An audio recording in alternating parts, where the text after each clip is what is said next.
जो निज़ाम पंजाब में चल रहा है वही निज़ाम यहाँ पर आना चाहिए। कराची की इकॉनमी को 5-6 आदमी मिलकर तबाह कर रहे हैं, 5 करोड़ लोगों की या 4 करोड़ के कराची को। तो मोहसिन नकवी साहब को ऑफर करता हूँ कि मैं खुद उनके साथ चलूँगा ईरान इनको लेने, आप लेने वाले तो बने।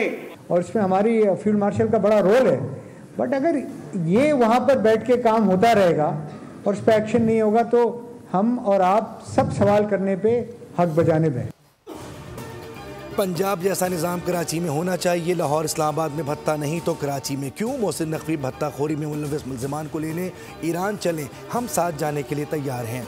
आबाद ने वफाकी वज़ीर दाखिला को बड़ी पेशकश कर दी।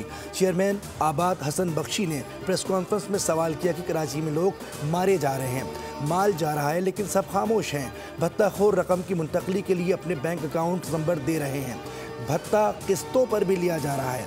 शहर में लगाए गए कैमरों से कितने भत्ताखोर पकड़े गए? वसी लाखों के खिलाफ 60 मुकदमा दर्ज हैं लेकिन अब तक उसके रेड वारंट जारी नहीं हुए, क्यों? अब बिटकॉइन के जरिए भी भत्ता तलब किया गया है। क्या रियासत कराची के ताजरों और बिल्डर्स के तहफ़्फ़ुज़ के लिए सामने आएगी? हम फील्ड मार्शल आसिम मुनीर से अपील करते हैं कि अब बहुत हो गया, हम बेबस हैं, इन भत्ताखोरों के खिलाफ कार्रवाई करें।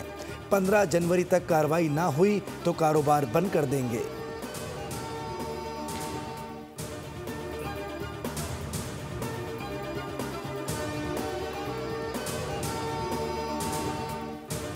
गुड्स ट्रांसपोर्टर्स और हुकूमत के दरमियान मुज़ाकरात कामयाब, 10 रोज़ से जारी हड़ताल फौरी ख़त्म करने का ऐलान। सदर goods transporters association Malik Shahzad ने कहा कि हुकूमत ने जो वादे किए हैं उस बुनियाद पर हड़ताल ख़त्म कर रहे हैं, हमारे तमाम मुतालबात मान लिए गए हैं।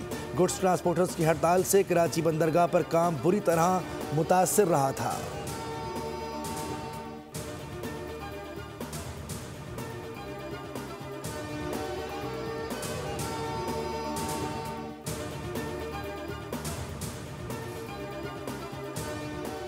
वो मौका था अफवाज पाकिस्तान का 6 मई और 10 मई के दौरान जो जंग लड़ी गई। मोदी सरकार है उसको वो सबक सिखाया गया कि वो जिंदगी भर वो सबक कभी भूलेगा नहीं। मोदी सरकार, पाकिस्तान को अल्लाह ताला ने इज्जत दी, आपको इज्जत दी। अफवाज पाकिस्तान ने आपकी कौम की दुआओं से वो फतह हासिल की। दिल्ली से लेके बॉम्बे तक और बंगाल से लेकर गुजरात तक हिंदुस्तान ये शिकस्त कभी फरामोश नहीं कर सकेगा।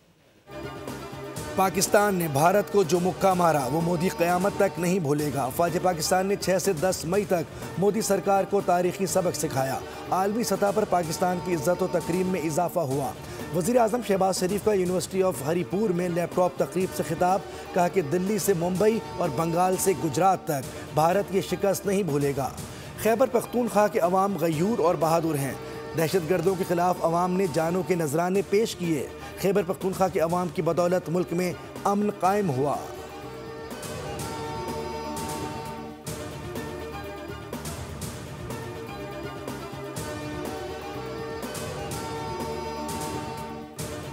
सिडनी हमले में मुलविस भारतीय दहशतगर्द साजिद अकरम और उसके बेटे के पासपोर्ट मंजर आम पर आ गए। साजिद अकरम का पासपोर्ट भारतीय एम्बेसी ने 24 फरवरी 2022 को 10 साल के लिए जारी किया। भारतीय एम्बेसी को पहले दिन से हमलावर की भारतीय शहरियत का इल्म था। भारतीय हुकाम ने जानबूझकर हकीकत छुपाई और अपने मीडिया को पाकिस्तान पर इल्ज़ाम तराशी के लिए वक्त दिया। हमले के फौरी बाद भारतीय मीडिया की जानिब से गुमराह कुन प्रोपेगेंडा करके हमला आवर को पाकिस्तानी करार देने की कोशिश की गई। द गार्जियन के मुताबिक ऑस्ट्रेलिया ने 2020 में भारतीय खुफिया एजेंसी रॉ के 2 एहलकारों को मुल्क बदर कर दिया था। ऑस्ट्रेलियाई खुफिया इदारे ने नेटवर्क को जासूसों का गठजोड़ करार दिया था।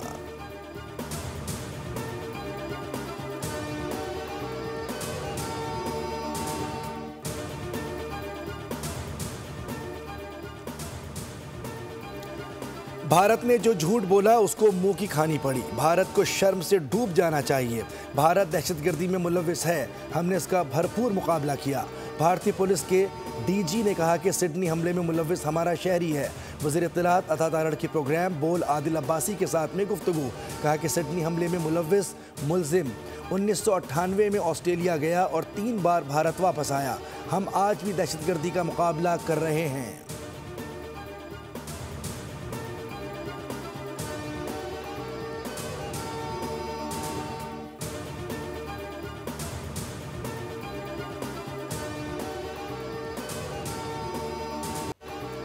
मुसलमान खातून डॉक्टर नुसरत के साथ वज़ीर आला बिहार के नामुनासिब रवैये पर एहतजाज।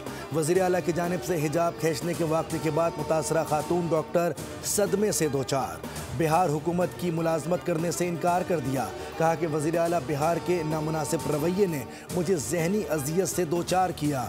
बिहार हुकूमत के साथ ऐसे माहौल में मुलाजमत नहीं कर सकती। शर्मनाक बयानात पर वज़ीर आला के साथी रुकन की बेहिसी भी मजाक बन गई। योगी हुकूमत के इत्तेहादी वज़ीर के कहकहे और बाजारी जुमले साबित करते हैं कि मसला एक फ़र्द का नहीं, पूरी ज़हनियत का है।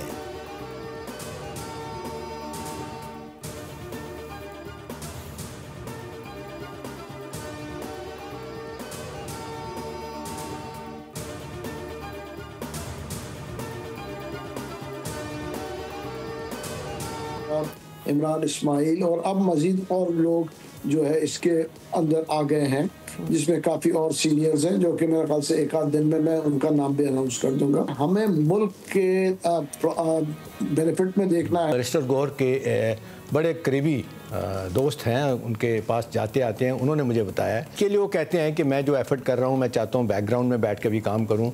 बकौल उनके कुछ लोगों से मुलाकातें भी हुई हैं, इस्टेब्लिशमेंट से भी, राइट लेफ्ट से उनकी मुलाकातें का सिलसिला है अपनी जगह पे।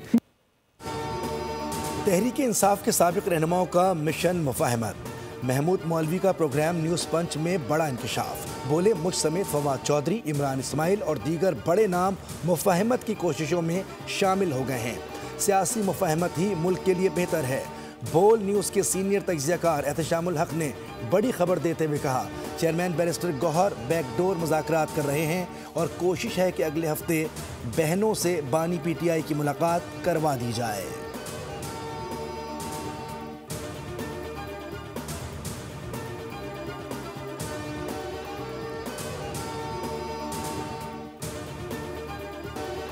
पाक बहरिया की हंगोर क्लास आबदोज गाजी का चीन के शहर वुहान में बाकायदा इफ्तिताह। ISPR के मुताबिक चीन में ज़ेरे तामीर चारों हंगोर क्लास आबदोजें अब सख्त समंदरी आजमाइश कर रही हैं और जल्द पाकिस्तान के हवाले किए जाने के मराहिल में हैं। हुकूमत पाकिस्तान और चीन के दरमियान 8 हंगोर क्लास आबदोजों के हुसूल का मुआहिदा तय पाया था, जिसके तहत 4 आबदोजें चीन जबकि बाकी 4 पाकिस्तान में तैयार की जा रही हैं।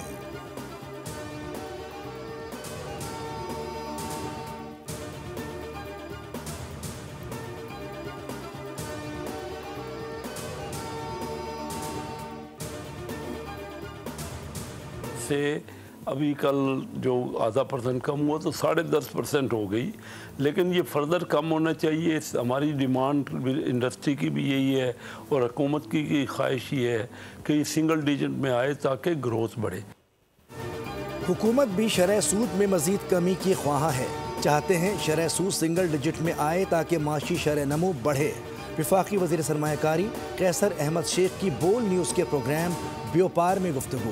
कहा कि मुल्क में बदतरीन सैलाब के बाइस महंगाई बढ़ी।